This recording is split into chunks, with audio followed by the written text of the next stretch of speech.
Ever wondered what makes TV so powerful in Jamaica? Time to find out. Welcome to Global TV Group 358, where television meets innovation. We're not just about shows, we're about shaping society. In Jamaica, TV keeps you informed, connects diverse voices, and supports democracy. Imagine a Jamaica where broadcasters unite, sharing data and collaborating globally. That's us, a unified voice in the TV industry. Did you know TV advertising is still king? It drives website traffic, boosts brand equity, and powers integrated campaigns. Even in an age of digital, TV stands strong, resilient in tough times. Our Global TV Deck is your treasure trove of insights and data. With charts, graphs, and success stories, it's your guide to impactful TV advertising. Curious to learn more? Visit our website and see how Global TV Group 358 keeps television at the heart of entertainment in Jamaica. Get ready to binge watch the future. Corruption is a vile disease that sucks and drains the health out of something good. Corruption in society is an evil moral infection that keeps community in a state of perpetual sickness.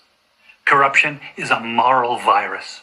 It's so potent, it leaves its host sick, lethargic, and unable to realize and accomplish all that a well person can. Where corruption thrives, poverty and not prosperity thrives. Wealth is grabbed into the greedy, grubby hands of those who get fat on the toil and labor of good people. Corruption benefits only temporarily those who participate in it. Everyone else is a victim of the theft, the deceit, the dishonesty, and the lies that corruption feeds on. You need to know that a corrupt person is stealing from you. Corruption is filthy work and despicable acts of treachery done under the table and behind closed doors. Corruption is a disgusting shame. Corruption keeps a nation back from true development and from progress. Wise investors steer clear of a corrupt environment. They would rather put their resources into a place where the playing field of opportunity is equal for all and not bent towards feeding the financial lust of corrupt, lying, cheating, thieving politicians and government officials. How many wonderful development projects have been lost because the investors didn't want to do business in a swamp of evil? When those great projects go to another nation or to some other place, we all lose. Believe me when I tell you that corruption steals from you, it steals from all of us. Corruption plunders the nation's wealth. Corrupt people compromise on truth, equity, and fairness, choosing instead to feed off the short-term benefits of crookedness, exploitation, and financial perversion. Corruption is not just a personal matter, it's a culture. It's a way of life, not just for individual people, but for companies, communities, governments, and nations. Corrupt nations, hiding behind large companies, will seek to invest in other weak nations in order to take over the assets of the nation that they've invested into. They will provide financial loans to a nation for the much-needed infrastructure, and they will do it with assets that they provide. They will sign contracts by lining the pockets of rotten government officials who participate in this kind of corruption and are then held hostage by their own deceit and greed. Corruption is nothing less than a form of theft and national robbery. A corrupt person steals from everyone in society.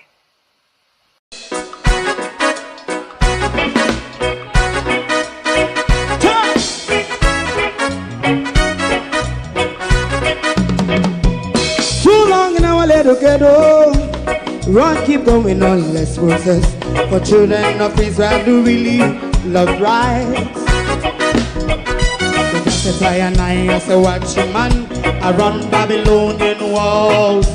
Oh, children of Israel, I should never hold thy peace. What wrong is going on? Hey, oh, we gonna bust down Babylon walls. Prepare and read the way. Prepare and read the way for your people. Let's go. Fight down, war and cry. Fight down, Nixon Rastafari. War and cry and do that righteousness. Hey, we love I will love Jaja, Jah Rastafari. I will love Jaja, Jah Rastafari. Save all people. Yeah, we love Jah. We love Jaja, Jah Rastafari. We love Jaja, Jah Rastafari. Save all people.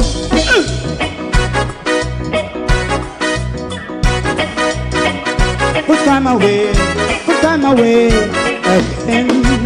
Listen, yeah. Just as I and I as a watching man, I run Babylonian walls. Oh, children of Israel,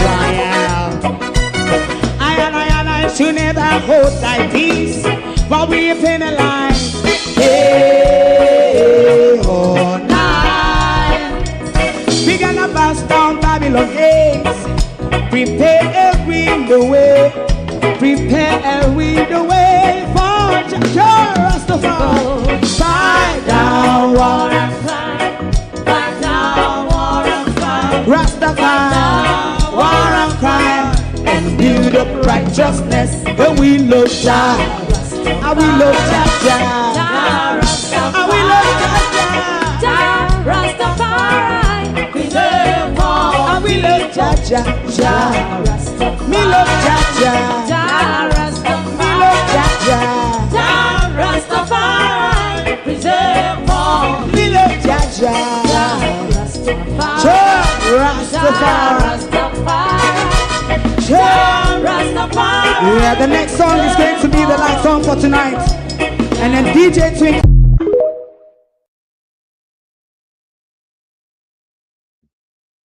A blessed Sunday morning to you. It's the 15th of February 2026. Thank you for joining us this morning. We have a lot of chop and change to do this morning. Tax, oil drilling, the global diaspora war, and all of that jazz. This morning, we will tread into dangerous waters this morning. So call crowd this morning, because I have a lot to say this morning. I may be digging up old bones out of buried graves this morning, but we always exhume bodies when a problem surfaces. Morning, everyone, and welcome. How was on the weekend? Unlike us over here, who was held hostage by brilliant sunshine and grapplingly cold weather yesterday, and then this morning held hostage as well by torrential rain. The weathers of this country. To everybody, morning and welcome. Like and share the live, please. To my community of part and all my family members, platform moderators, membership holders, viewers, subscribers, commenters, and trolls. Good morning and welcome, one and all. Thank you for joining us. Colin, Joan Bailey, Lynette Jenkins, Violet Watson, The Unstoppable One, Debbie Jervis TV, Marjorie Lewis, The Easy Jerk, good morning, good morning. Who else is here? George Beckford, good morning, morning, everyone. Welcome to those who are silent listeners. Good morning, like and share the live for us, please. We are going to go straight to the oil issue. The oil drilling, or the prospect of oil in Jamaica.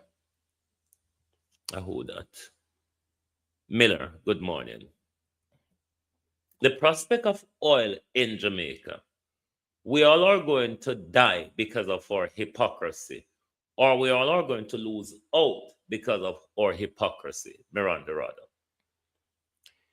Neither PNP supporters nor JLP supporters want to force their members of parliament to force a debate in parliament on the issue of oil drilling, oil surveys that they're not discussing with us.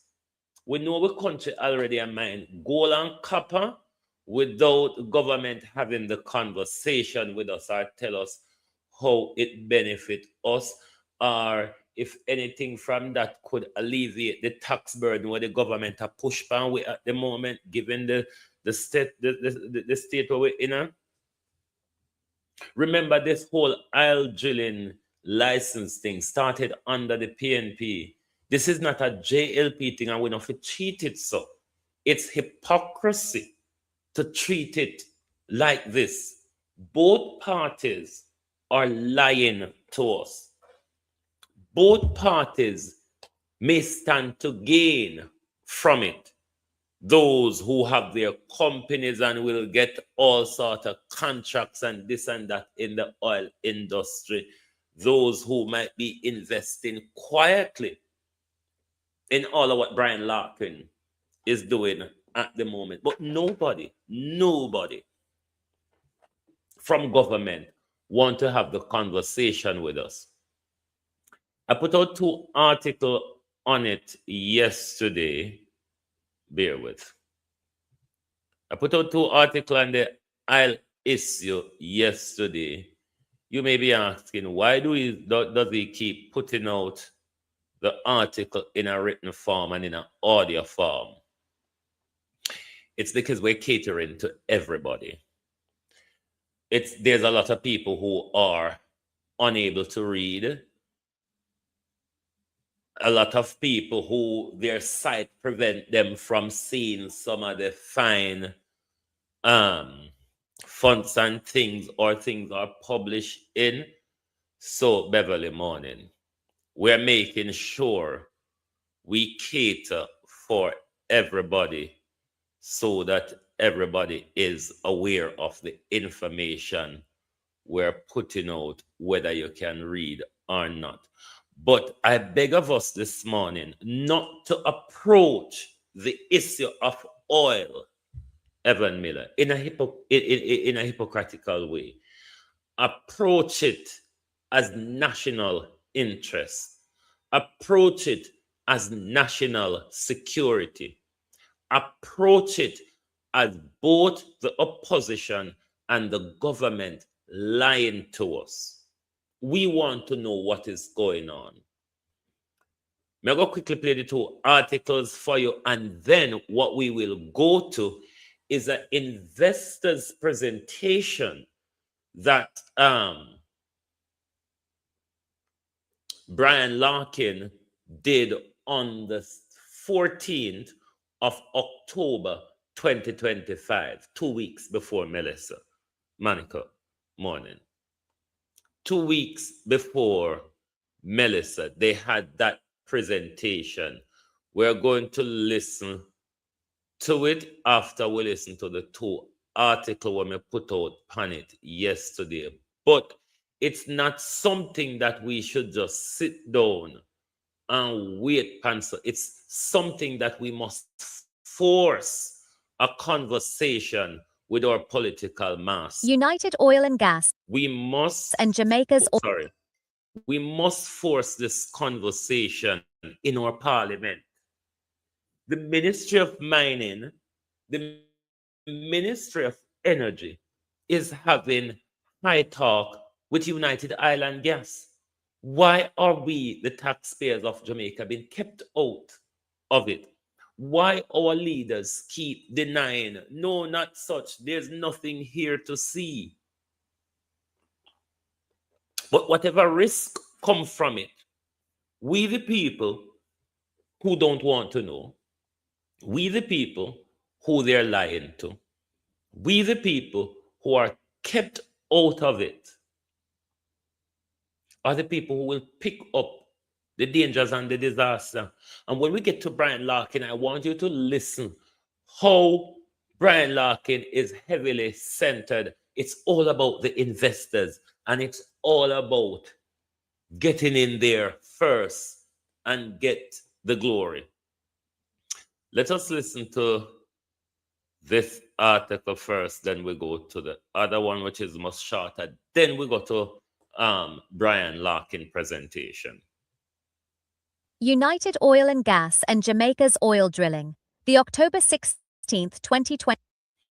And this is the Global TV News Desk, not anybody else's news. The Global TV News Desk. in print and in broadcast. 25 Context, Prospects, and Environmental Concerns. On October 16, 2025, no specific public meeting hosted by United Oil and Gas focused solely on Jamaica's oil drilling was identified. However, the date fell within a critical period of activity for the company's Jamaican operations, coinciding with industry events like the second IEL Energy Project Development Conference in Houston, USA, and just days after UOG announced a vessel agreement for key surveys offshore Jamaica. These developments underscore the growing momentum around Jamaica's oil exploration ambitions, as well as mounting debates over its potential benefits and risks. The Jamaica Project, key background.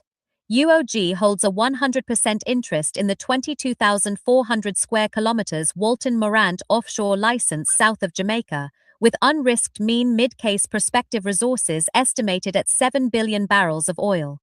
In June 2025, the Jamaican government granted an offshore drilling permit for operations near the southeast coast, though the decision faced criticism for lacking public consultation and transparency.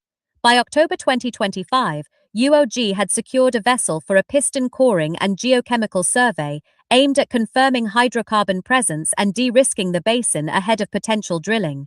Prospects for Jamaica. Economic potential. If successful, the project could transform Jamaica's economy, offering revenue from production sharing agreements, job creation in energy and related sectors, and reduced reliance on imported oil. UOG notes development costs as low as $8 per barrel and a break-even price of $25 per barrel, with comparisons drawn to Guyana's successful offshore oil industry. Energy security.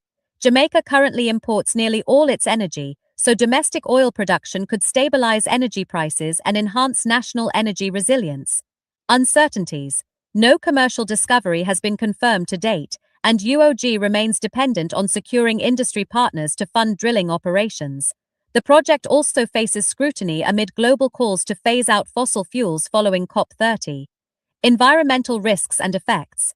Geological hazards. Jamaica lies on active fault lines, raising concerns that drilling near Morant Point could trigger man-made earthquakes, underwater landslides, or tsunamis, with potential impacts on infrastructure and public safety.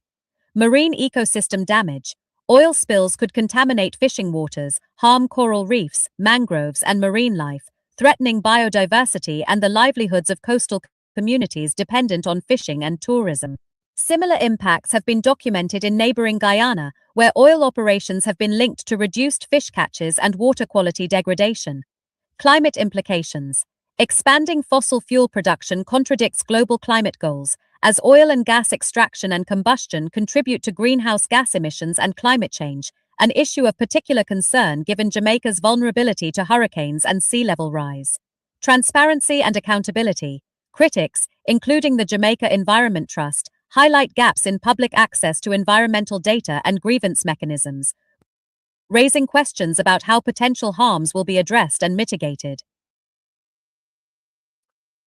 Why wouldn't you, the citizen, the people who will be affected, the people around the coastline, the people in the hilly areas of Jamaica, where we can end up with landslide, tsunami, and all of that, and nobody, Debbie and how you do, nobody wants to force the conversation. Everybody ought to be writing to your MPs, phoning your MPs, texting them from your local groups, and go to their constituency office. We want answers as to what is going on with the oil issue in our country. Before we go to Brian Larkin's presentation, let's listen the other clip that we've done on the matter. This is disgraceful to see how we want to die in Updates on silence. stakeholder consultations and UOG's survey activities in Jamaica. Stakeholder consultations. Following the October 2025 developments, formal stakeholder engagement processes launched in early November 2025, led by Jamaica's Ministry of Energy and Mining in partnership with UOG. Key participants. Sessions included representatives from coastal communities in St. Thomas and Portland parishes, fishing associations, environmental NGOs like the Jamaica Environment Trust, and tourism sector leaders. Focus areas. Discussions centered on proposed spill response protocols, compensation frameworks for affected communities, and commitments to protect critical habitats such as the Morant Cays and Pedro Bank marine protected areas. Outcomes. UOG agreed to establish a community liaison office in Morant Bay and fund independent environmental monitoring. However, JET and other groups continue to push for a full environmental impact assessment covering long-term climate effects, which the government has stated will be completed before any full-scale drilling begins. UOG's survey results, released December 2025. The piston coring and geochemical survey conducted in late October, early November 2025 yielded preliminary data. Hydrocarbon indicators. The survey confirmed the presence of thermogenic hydrocarbons in sediment samples, suggesting the basin has the potential to generate oil. However, no definitive evidence of commercial quantities was found. Geological findings. Data identified complex fault systems in the area, leading UOG to revise its drilling plans to avoid high-risk zones. The company has also committed to additional seismic testing to better map subsurface structures. Environmental baseline data. The survey collected baseline information on water quality, marine life distribution, and coral reef health, which will be used to inform mitigation strategies if drilling proceeds. Nobody wants to know. For the people in Jamaica who are colluding with this, nobody wants to know. We're going to for another 10 minutes now. This is important. It is important that we keep up with what is going on the United Oil and Gas website. It is important. They have their YouTube channel, they have their website, they have they have to put certain information. License. United currently holds 100%. Bear with. They have to make certain information public under their transparency rules. Make it license. Transparent for their investors, all of that. The people who know less about this is the Jamaican people. The people who know less about this are the Jamaican people. And I don't know if in this year clip or another clip, which I'm not going to get to play this morning, a lot of the big oil giants, said Brian Larkin, are now coming on board. Not even the risk, we're not aware. Listen, Jamaica people, wanna look for me. Hello? Listen, we not go benefit out of it. Fly high, fly low. We not go benefit out. So if we not sit down and wait past say, carrying them out, how you do? If we not sit down and wait past say, I'll find where go get rich. Sad, tough. Because we never make it out of backside. We never get nothing out of backside. We now get nothing out of gold and copper. You understand? So if a rich on a plan to get rich out of oil, plan for the big funeral them too. Or not even plan for the big funeral because they say, when they have up their sleeve, we may have to dig all up a mass grave. If we not wake up, it won't be big pretty funeral with marching banner, expensive $500,000 casket, you know. No, it's going to be mass graves. Let's go to Brian Larkin's presentation. Because Jamaica people just want to walk in and then death trap, so. Just so. Hear from the people who are doing it, not from me. Because the Jamaica government or supporters of the Jamaica government would want to make, when we talk about this subject, it's a propaganda. What are you talking about? There's nothing to see here. But the conversation are being had in other rooms, far away from us.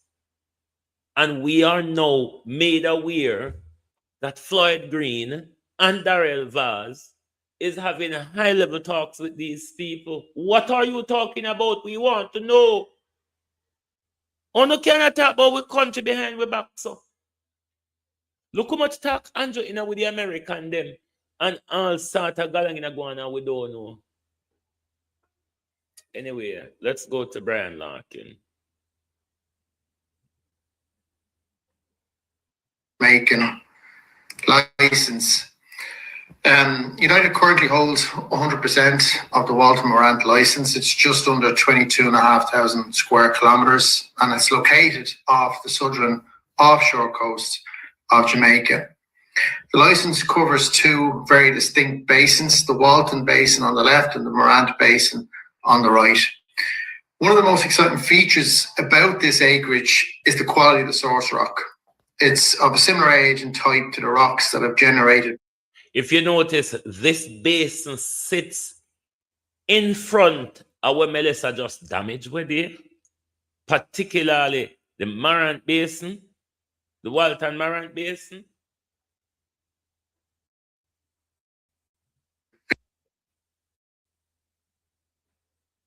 Look, I'm going to leave it uninterrupted. Billions of barrels of oil in places like, Guyana, Trinidad and Tobago, and across the wider Caribbean. So far, we've identified approximately 40 prospects and leads with a combined potential of more than 7 billion barrels of recoverable resources. The project's economics are extremely attractive and are underpinned by a production sharing contract or agreement with the government of Jamaica with a low break-even oil price of roughly $25 a barrel. In a success case, for example, say a single 400 million barrel development well, the project could deliver an NPV value of around $4 billion US. So for a company of United size, having access to a license of this scale is quite unique. It's the kind of opportunity that would be the envy of much larger players.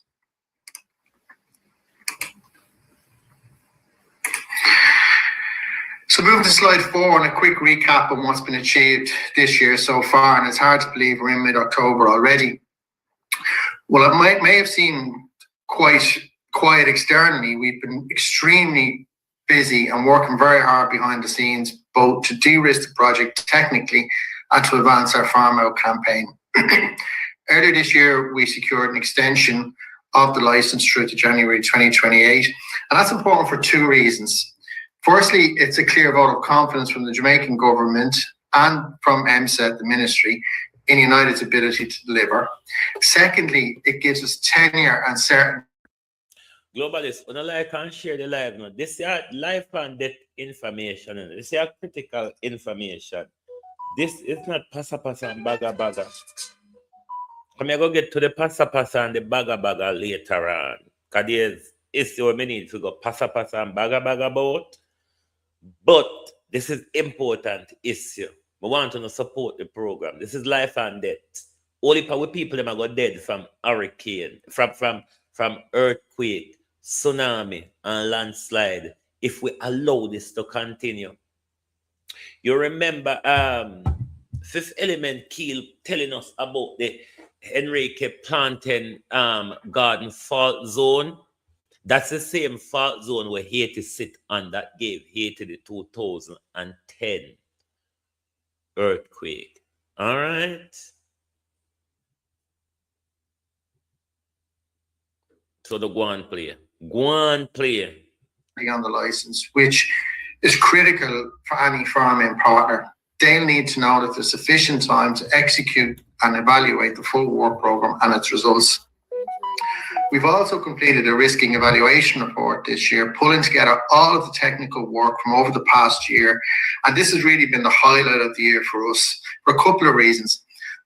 That report delivered two standout findings for us. Firstly, it verified a working petroleum system onshore Jamaica. And secondly, it confirmed that successful piston coring results offshore would significantly reduce the exploration risk and could trigger a major uplift in project value for us. This report's on our website, and I'd encourage all of our shareholders to have a read of it. We've also made real progress on permitting, securing the environmental approvals and the beach license in Q3. And excitingly, we've also signed an MOU to secure a vessel for the piston coring work and I'll talk about that over the next few slides.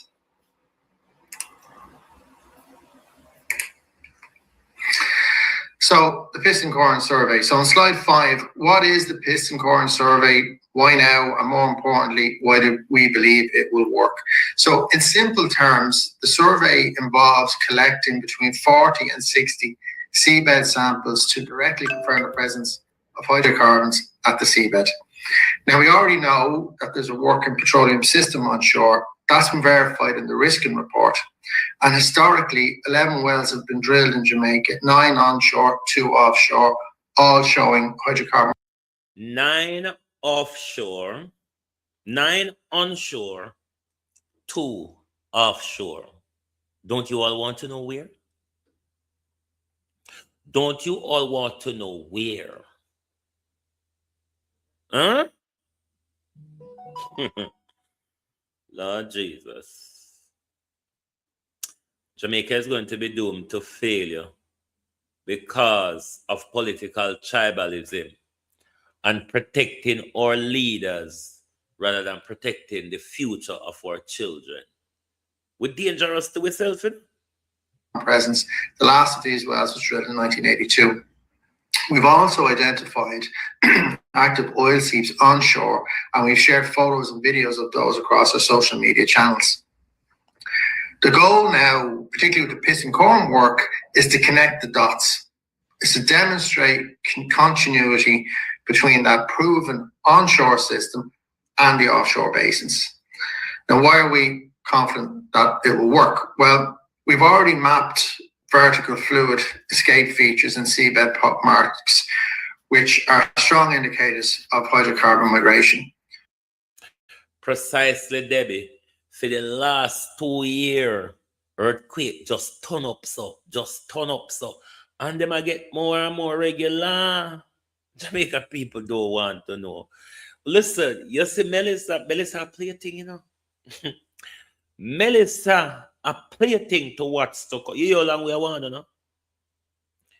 You hear how long we want to know? Melissa, we're still away in a dot and mud and gore. A plating to what's to come. Sit down.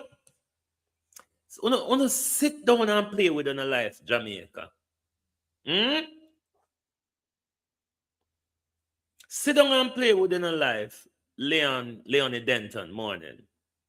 Sit down, Jamaica, and play with your life.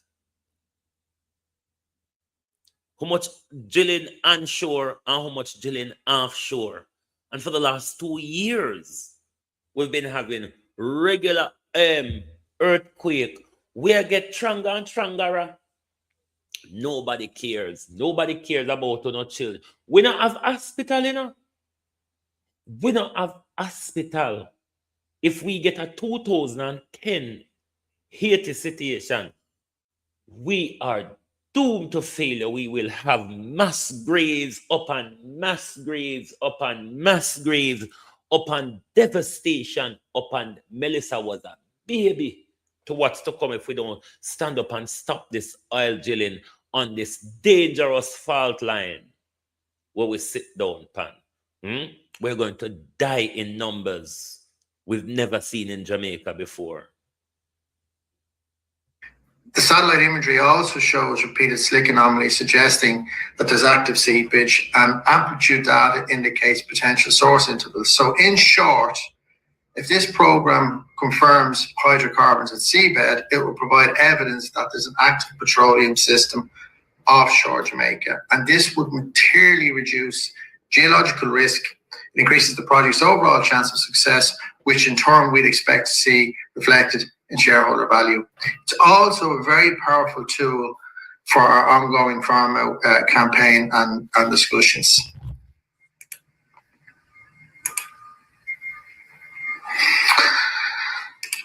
So where are we on slide 6? On slide 6, you can see photographs of the piston coring equipment on either side and a schematic image in the center showing how the process actually works. Essentially, the piston core is a long weighted tube that's driven into the seabed to collect samples of sediment and mud for analysis. Now, importantly, this work is low impact and it's environmentally safe. There's no disturbance or damage once the samples are collected. And to be honest, there isn't really much more to add to this. It's a fairly straightforward, simple piece of work, but it delivers high value results.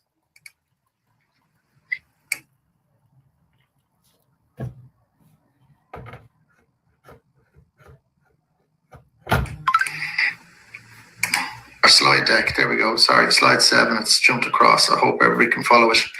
Slide deck seems to lock on me there. But on slide 7, moving to slide 7, the vessel and our partner for this piece of the work program, TDI Brooks. For anyone not familiar, TDI Brooks is a US-based research and services company that specializes in exactly this kind of offshore geochemical and geotechnical work. They're very experienced, they're highly regarded internationally, and we've signed an MOU with them to secure the vessel. It's scheduled to be available in the fourth quarter of this year, but the current guidance is that that boat will come on contract with United in mid-December. The survey itself should only take about 2 weeks, and we expect to receive results in early Q1 next year. So it's a very short time frame for shareholders. There's also a significant cost saving by doing this work now. This vessel will be passing Jamaican waters en route to Trinidad, which means we will avoid the normal mobilization and demobilization costs, which is not insignificant.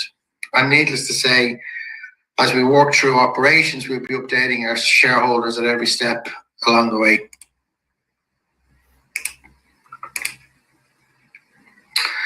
Slide 8 looks at the risking uplift in a bit more detail and the commissioned risking report that we published just a couple of weeks ago.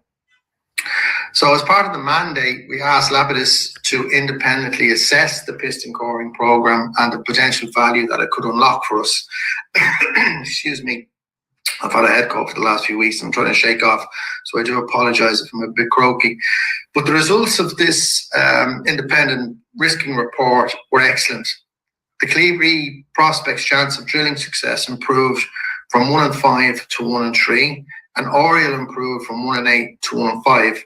Now, as I've mentioned earlier, positive piston coring result would further de-risk the entire offshore play for us, effectively joining the dots between the verified onshore system and the offshore basins. And importantly, this uplift isn't just limited to those 2 prospects, it extends across the wider license. And if this work is successful, and we believe it will be for the reasons that I've outlined a few moments ago, this would represent a genuine step change in value, both for the project and therefore you would expect for our shareholders.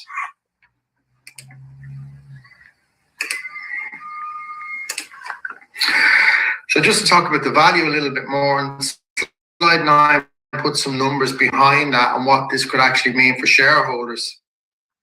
So according to the Tennyson research note published in July 2024, Cleeve was valued at about $83 million net risk to United, and that was based on a 19% chance of exploration success. Now, I don't want to bamboozle anybody with numbers here, so stick with me, but the new risking report updates that success chance to 32% following successful piston coring survey. Applying those numbers to the Tennyson note increases Cleave's net risk value to around $140 million US. That's an uplift of $57 million to United's project value. Combine that with Oriel, and the total uplift reaches approximately $75 million US. And as I've said before, this de-risking effect carries across the broader portfolio of prospects and needs. So the overall impact for us could be absolutely huge. These numbers are supported by the more recent Tennyson note that was released last week. And again, I encourage all of our shareholders to have a read of it. It's on our website. The recent equity raise that we announced last week is specifically to fund this work. The unstoppable one may agree with you. I said the same thing to Debbie last night. I'd rather die at home than die in Cornwall Regional Hospital. Like, seriously. Denise Hilton morning. I'd rather die at home than die on the floor in Cornwall Regional Hospital, which we will get to in a bit. to unlock this value for our shareholders now. Beyond the immediate technical results, the survey will also add real momentum to the farm-out discussions, both technically and commercially, and we don't have to wait that long for the results. As I've said, we should have the results Q1 next year, so it's a very short time frame for shareholders.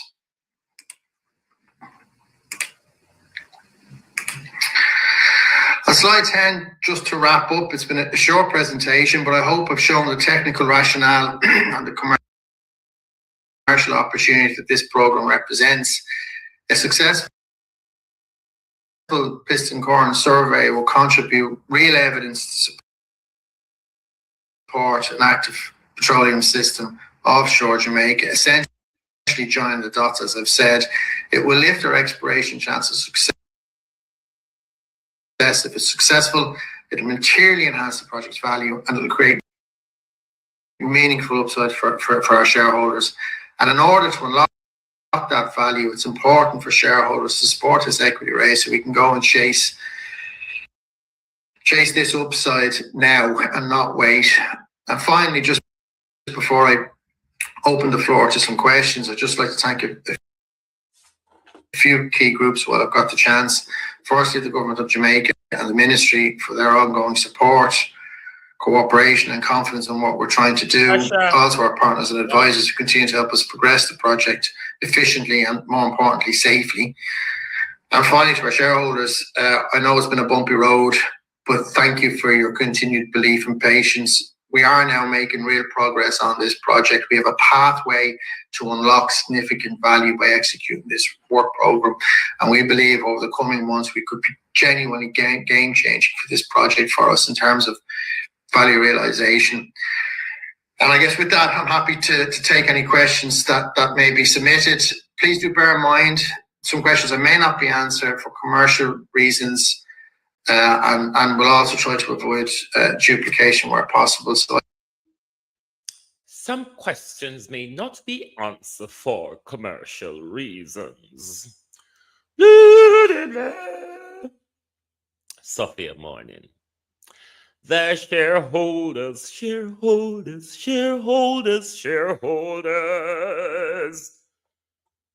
Andrew Holness have questions to answer. Darrell Vaz, who have question to answer.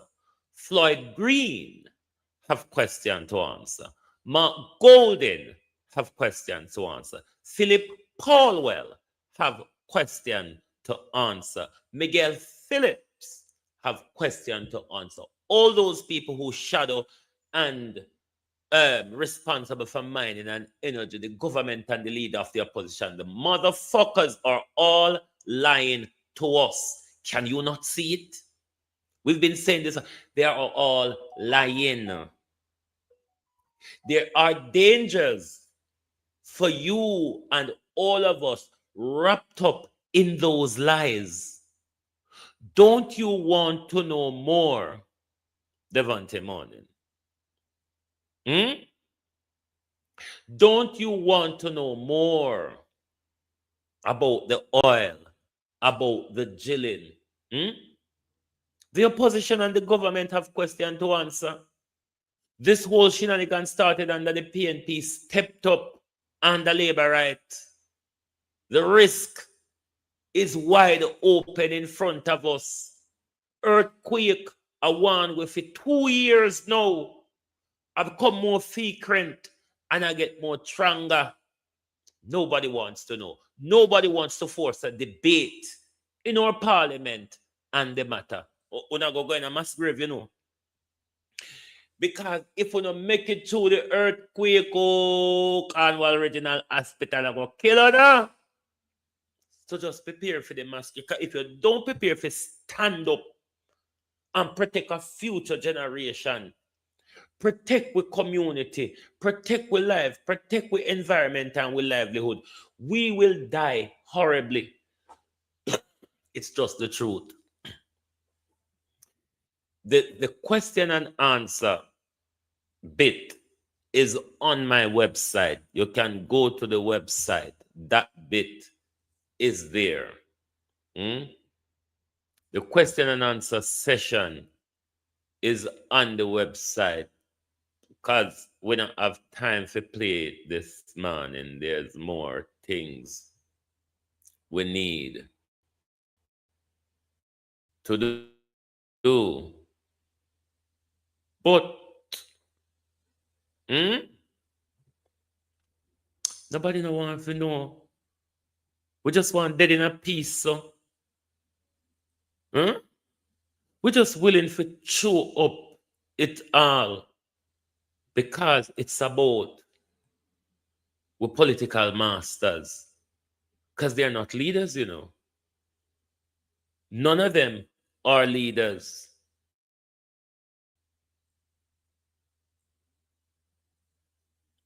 Mark Golden and the PNP lie, Andrew Holness and the JLP lie. We, though, stuck in the middle with the pending disaster. We stuck in the middle with all of the pending disaster. The one in them cannot be any more glaring. The one in them cannot be any more glaring. Who is taking note of what is happening though? Nobody. Because Jamaicans don't want to know. Jamaicans are just comfortable waiting to be killed by all of what's to come. Because that's what's going to happen in Jamaica. Many of us will die. Many of our family members will die because it look like a we sit down a plan to get rich out of aisle. Ask the Nigeria people where them benefit. If a plan on a plan to get rich out of aisle, ask the Nigerians what did they benefit out of aisle.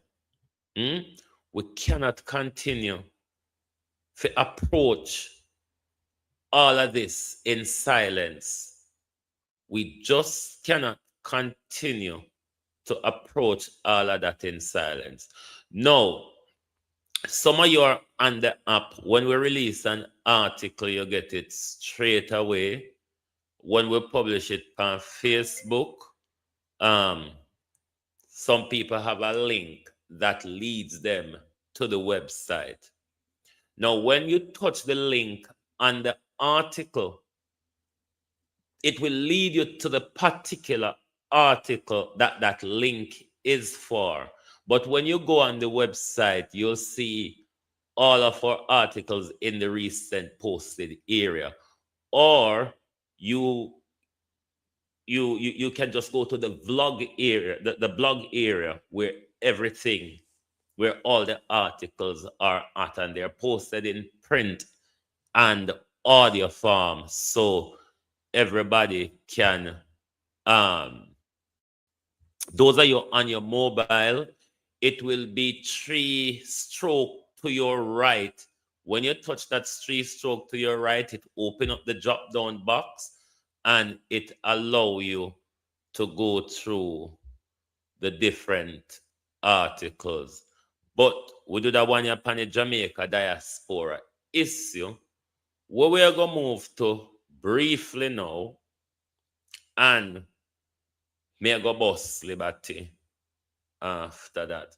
We're going to look at the rift in the Jamaica global diaspora, and we're also going to look at how other Caribbean nations interact and engage with their diaspora members. Oops.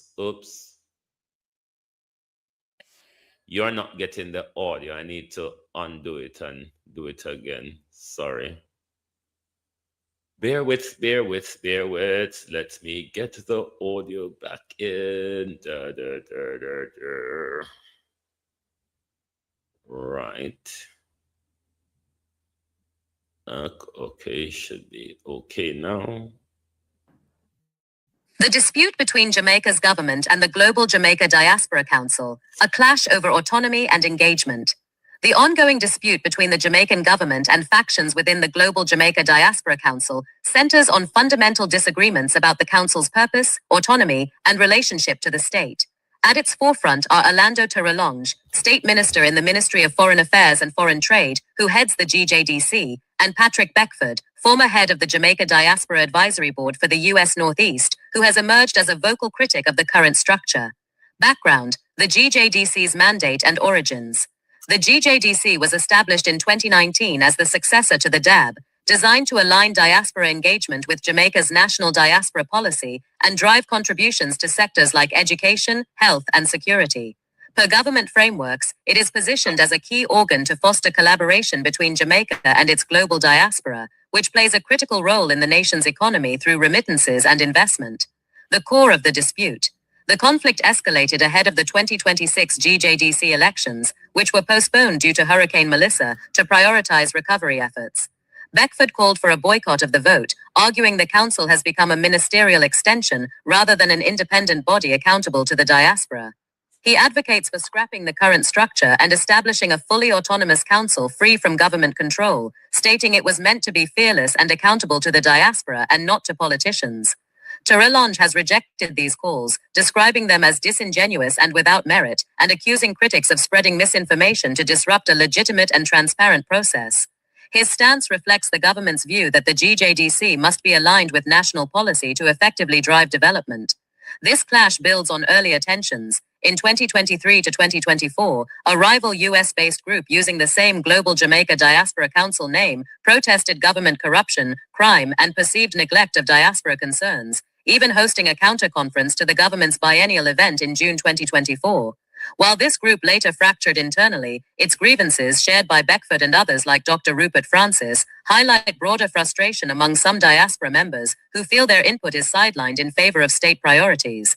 Critical analysis. Strengths of the government's position. The government argues that alignment with national policy ensures the GJDC's work supports tangible development goals, such as post-hurricane reconstruction. Terrelonge has emphasized that the council's structure was endorsed by the diaspora at the 2019 conference, and that transparency in elections and decision-making is maintained.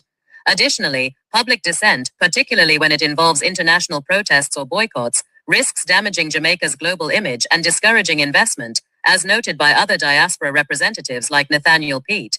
Limitations and concerns. Critics contend that government oversight undermines the diaspora's ability to hold authorities accountable on issues like corruption and crime, which directly affect both residents and overseas Jamaicans. Beckford's call for autonomy reflects a desire for the diaspora to have meaningful agency in shaping policies that impact their communities at home and abroad.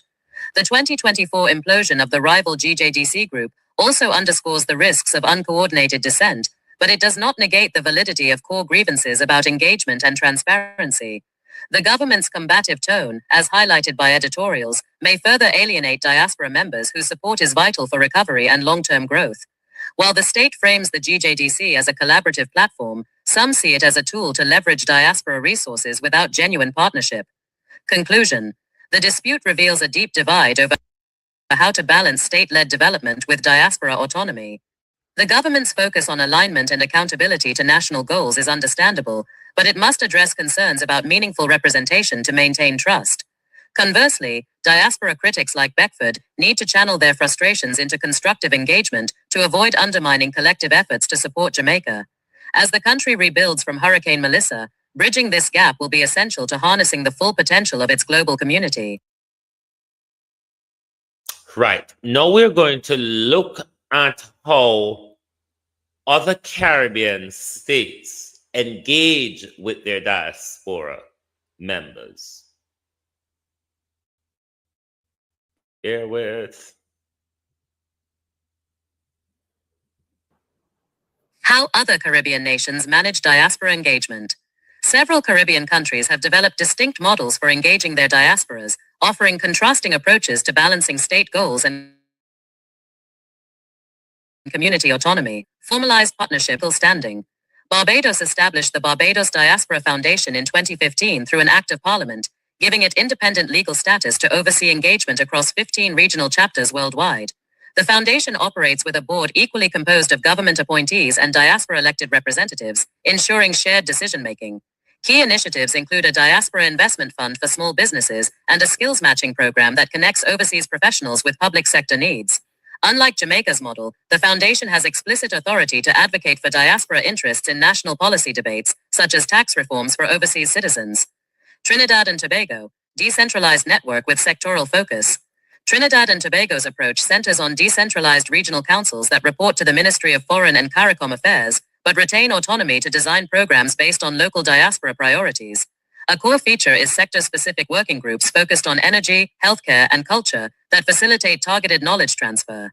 For example, the Energy Working Group has helped secure partnerships between Trinidadian firms and diaspora-led tech companies in Houston. The government also hosts an annual Diaspora Day that includes public forums for direct feedback on national issues like crime and infrastructure. Haiti, community-led networks with state collaboration. Haiti's diaspora engagement is shaped by its unique political context, with most initiatives driven by community-based organizations rather than a formal state body.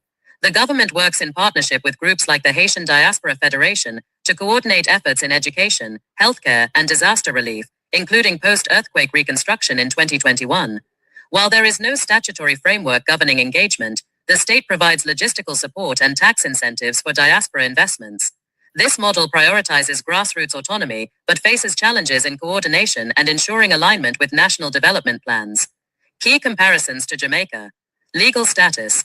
Barbados and Trinidad have formal structures with clear mandates, whereas Jamaica's GJDC operates under government policy rather than legislation.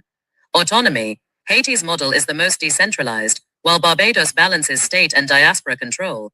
Jamaica's current structure leans more towards state oversight. Focus areas. All nations prioritize economic contributions, but Trinidad's sectoral approach and Barbados's legal advocacy role offer alternative frameworks for impact. And this is where I turn to the hypocrite, Wilfred Rattigan.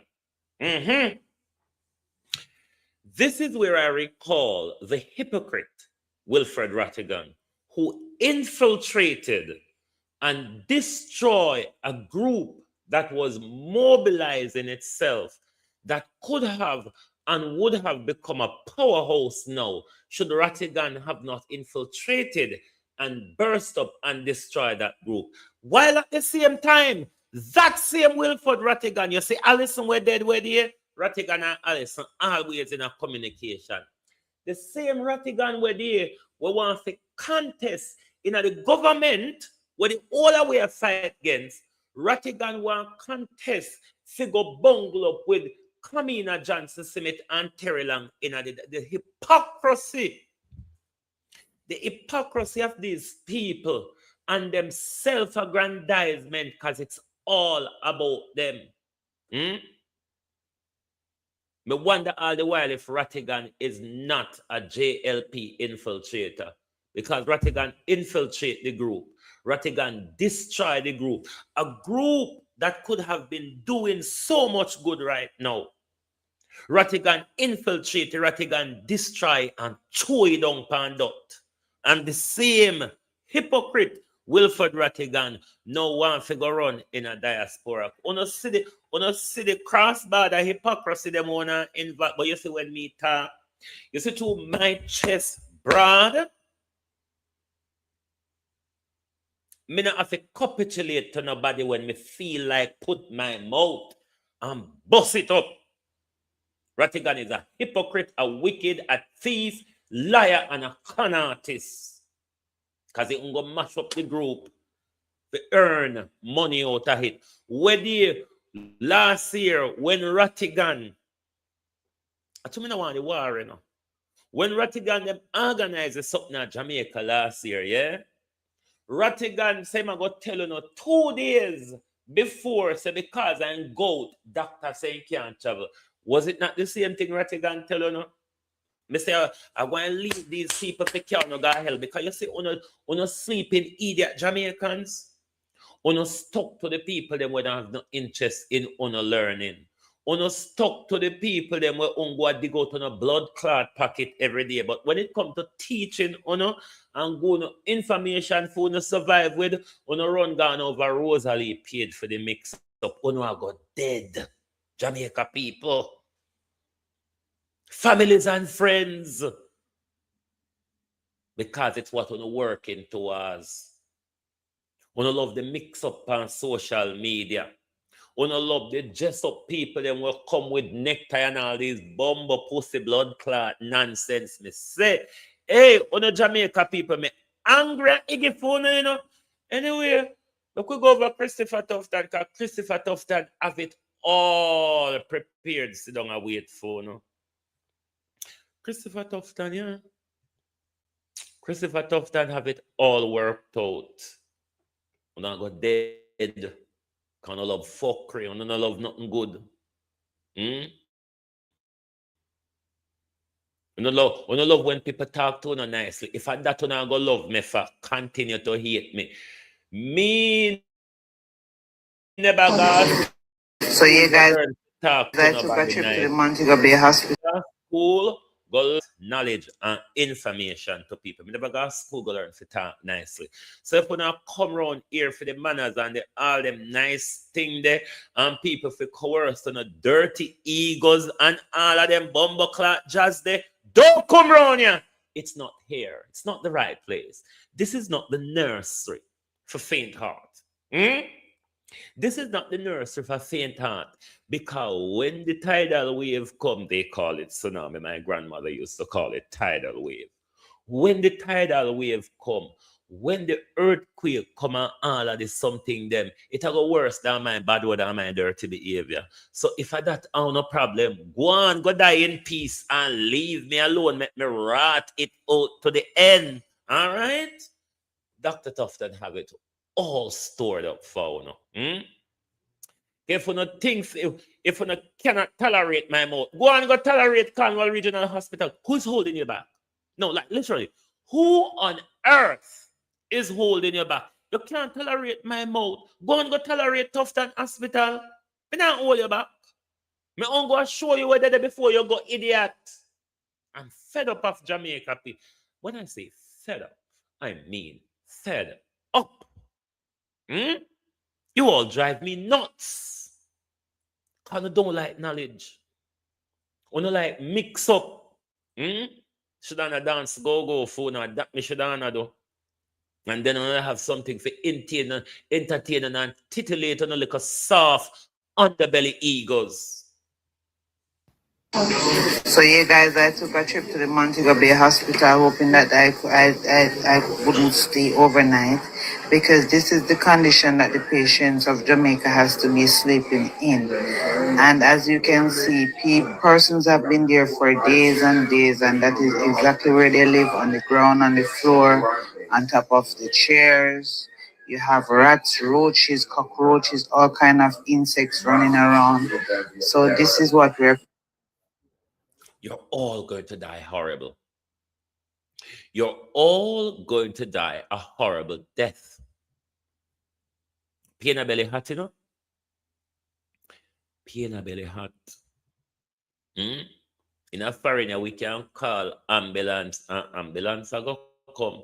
Call it a Jamaica, no? Netflix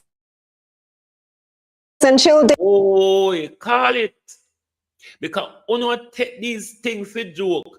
Because when you don't call we over here and so no want money for God doctor, we rob Peter and PayPal and Congo. No? If we ever fit top, pick up the pieces, we can't even survive a foreign to bomber clot.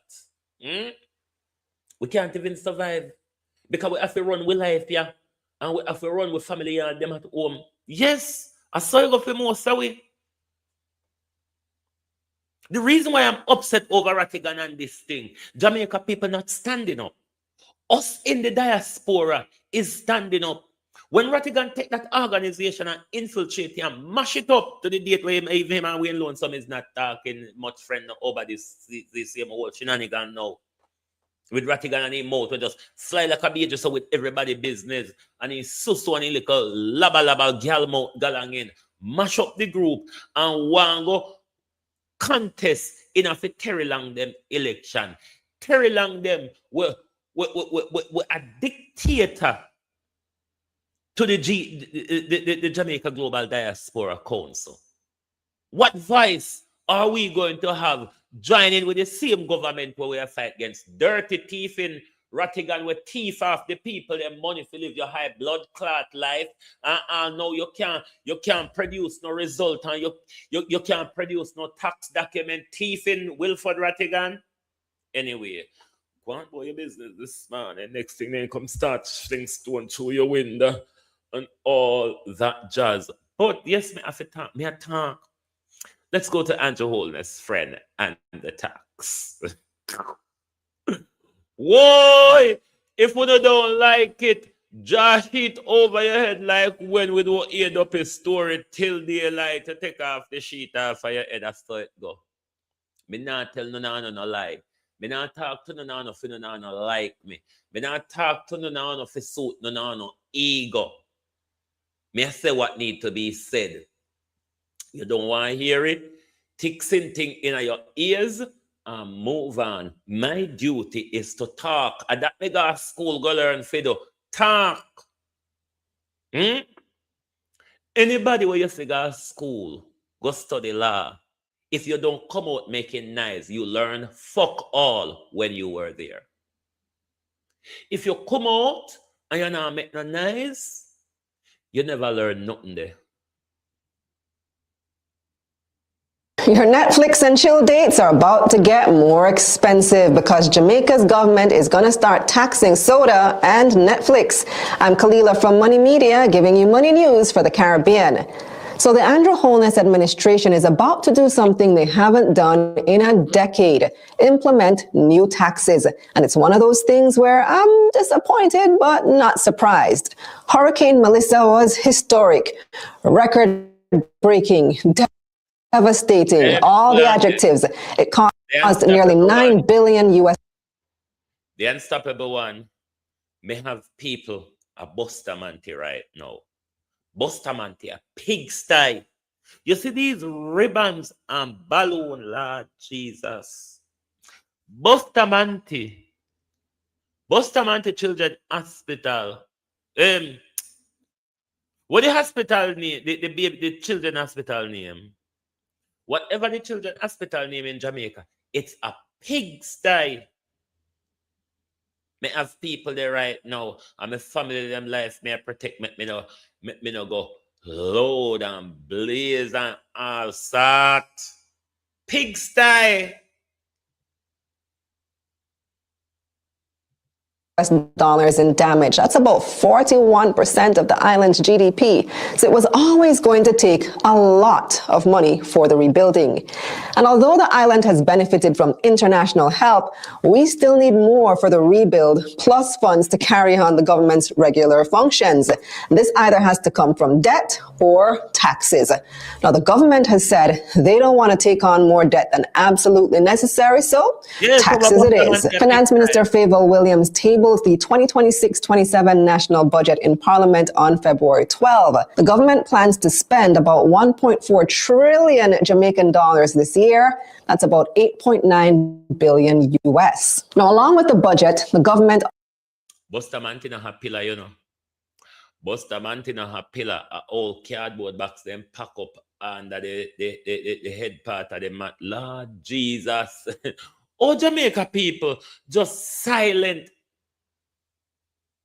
How did just silence so? How did just accept it so? And then when we are foreign talking, on Libya, on can't go on. Of course we can't go on because we would never accept that motherfucker. We would never accept it. That's why we don't want to come back home. That's why we take bad treatment of foreign. That's why we're running, we're going to get more bad treatment. Because we can't take it. We can't take the racism and the name calling because we can't take up cheer and we can't take up buckle and lick them in a damn clot. Yeah? We can't lick a bad health service. We can't lick road when not fit for car. We can't lick light when not come on, but we still appear. We can't lick water when not in a pipe, but we still appear. Eh? No, we will take the racism. We can't fight. We can't take up stool and throw after them. We can't take up stone and fling after them. You think we could have go fling after Andrew bad service them? You mad? Or you literally crazy? Fling after Andrew. We will deal with the racism of foreign. We will deal with the racism of foreign because we can't club a government over. We can't club a Jamaica government because we may lose our life in the clubbering. Also tabled the revenue measures, which is the document that breaks down how they intend to pay for everything. By the way, they don't usually table the revenue measures this early. That's usually top secret until the finance minister makes the budget presentation in March.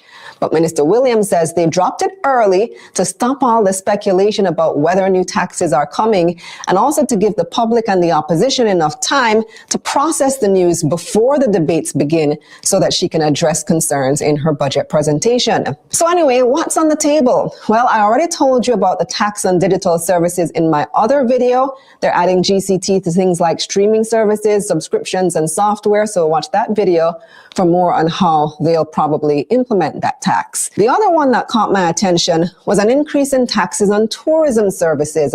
I didn't even know that tourism gets taxed less than everyone else. They only pay 10% GCT while everyone else pays 15%. This was supposedly done back in the day to give them a break while the industry develops. But I'd say Jamaica's tourism industry is pretty well developed by now, so it's only right that they pay their fair share of taxes. Tourism is one of Jamaica's biggest industries, bringing in over $4 billion in 2024. That's over 30% of GDP. However, the higher tourism taxes won't come into effect until next fiscal year because obviously tourism was hit hard by Hurricane Melissa. Many places still haven't even reopened. It would be unfair to hit them with that now. The government is expected to earn 11 billion Jamaican dollars when they do raise the tax. You hear what Andrew friends say? It would be unfair. Ladybug, all you do? It would be unfair to hit the tourism sector with the higher tax. No. But it's okay to impose it on the Jamaica people now. Jamaica people, nobody on the pound side, you know. And even the one on tour with the pound side, and don't like we and don't support because if we talk to it, if we take on put in our lap in a towel, hush and put gibla around on the neck and take time put the nipple back on another and then turn around, rub on the back for a burp. And it's on a fucking face. After all that, if we turn around, rub on the back for a burp. Taxes on tourism next year. Now, the bulk of the new revenues are coming from raising the so-called sin taxes. These are taxes on alcohol, cigarettes, and now sugary drinks. They're expecting to raise 10 billion from sugary drinks alone, so that's a big one. Currently, we only pay GCT on sugary drinks. They're now going to add SCT on top of that. The rate will vary depending on the size. A small 300 milliliter drink will have an extra $6 in taxes. A 600 milliliter drink, which is the size of your standard soda bottle, will have an extra $12, while a big 2-liter drink will have an extra $40 in taxes. There are some other measures too. The annual drawdown from NHT that was supposed to end this year, they're going to continue with that for another 5 years. They're taking $11 billion from funds that should be earmarked for housing and using that to support the general budget. There are also changes to duty concessions and vehicles for public sector. Should that $11 billion a year not go to rebuild the people them with sea and breeze and rain wash with their house? The government just take 6.1 billion from the US. Why the government not use that and run the budget? Or better yet, Andrew Holness and his friend them give back with their teeth. Because right now, we put out 1.4 trillion for the budget. And we have over $3 trillion unaccounted for in our country. what we disbursed under previous budgets. So what you say? Sector workers and a change to the Environmental Protection Levy. But we'll learn more in coming days when the budget debate gets underway in March. And that's the bottom line. So, what? The bottom line. Tax arrears.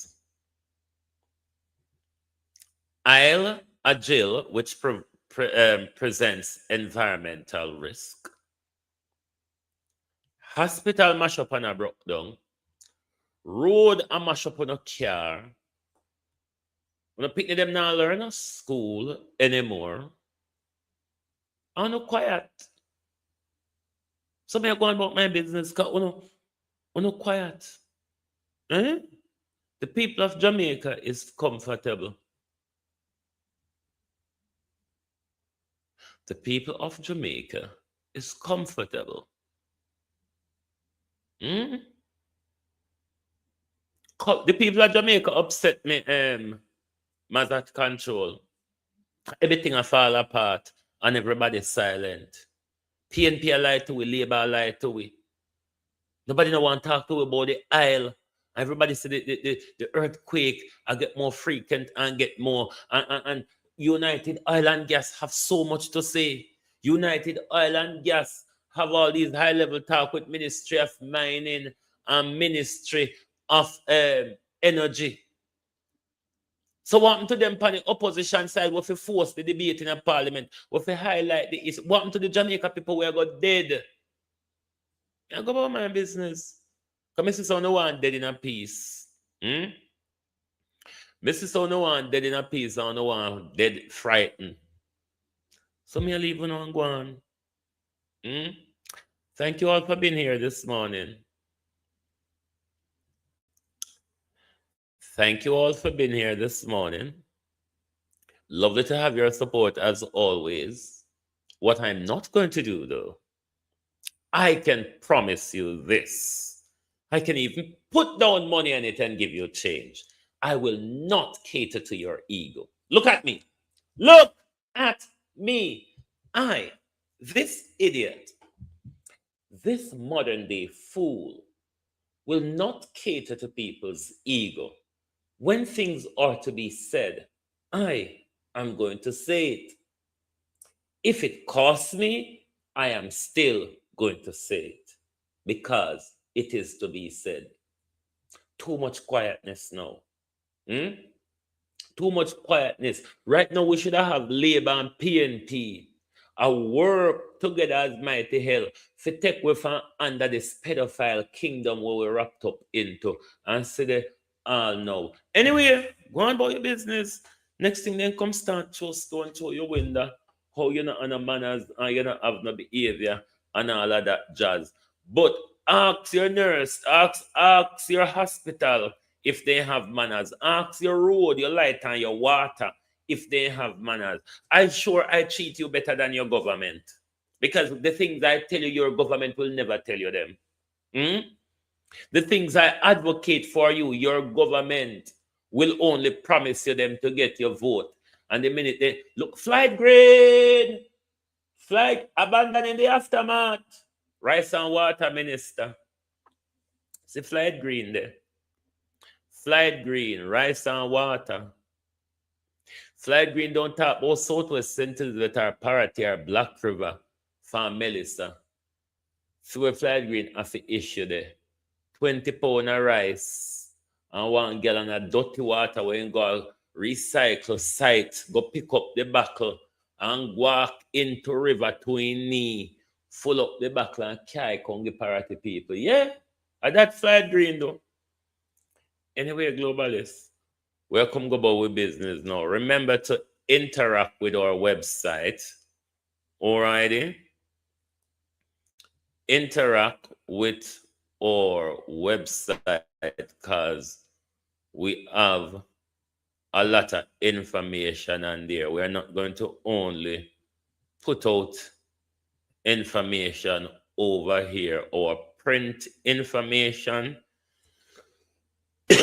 is focused on our website mainly, even though we'll put a little snippet at what's it for you on Facebook, but our print news is based on our website. You can download our app. We have the link on our Facebook. I think I moved this thing then now out of the let me go. I think I have it.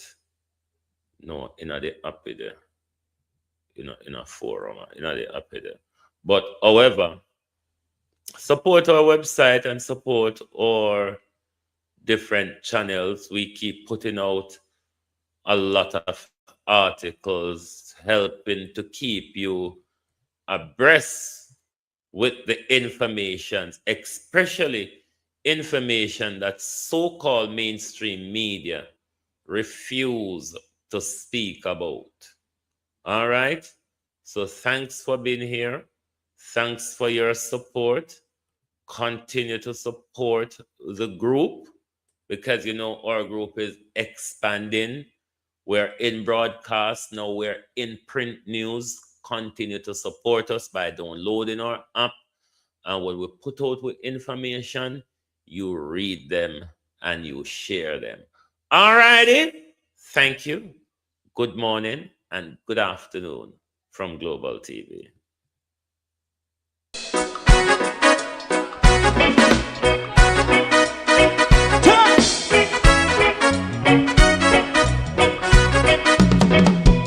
Too long in our little ghetto, run keep going on, let's process. For children of Israel do really love rights. So just as I and I as a watching man, I run Babylonian walls. Oh, children of Israel, I should never hold thy peace. What wrong is going on? Day or night, we gotta bust down Babylon walls. Prepare the way, prepare the way for your people. Let's go. Fight down war and crime, fight down war. Me say Rastafari, war and crime, and do the righteousness. And we love, and we love Jaja. Globalists, I've just put the link to the app in your. And we love Jaja. You can just link and download that app if you haven't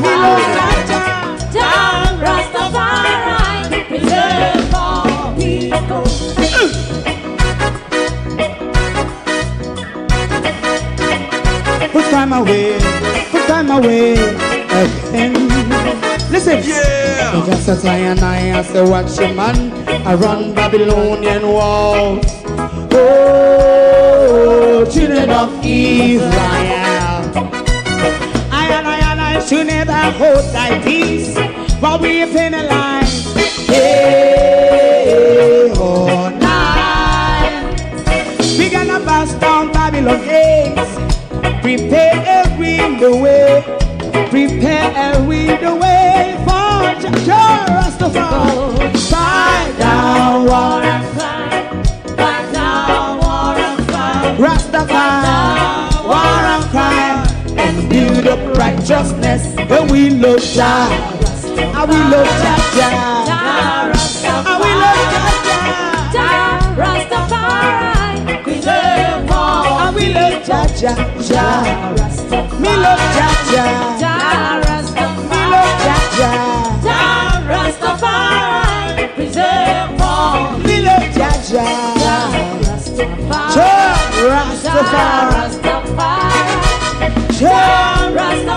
Yeah, the next song is going to be the last song for tonight, and then DJ Twink. Globalists, may put the link to the app in the chat. Make sure you download the app, those of you who haven't downloaded it yet. Thank you very much. Goodbye. If you don't like missing out on the latest shows but still enjoy classic hits, then Global TV Group 358 is your perfect match. Global TV Group 358 isn't just another channel, it's your ultimate TV experience. From breaking news to binge-worthy dramas and timeless classics, we've got it all. Our unique blend of original content and global favorites means there's something for everyone. And guess what? With GTVG's seamless streaming, you can watch anywhere, anytime. Plus, our interactive features let you be part of the action.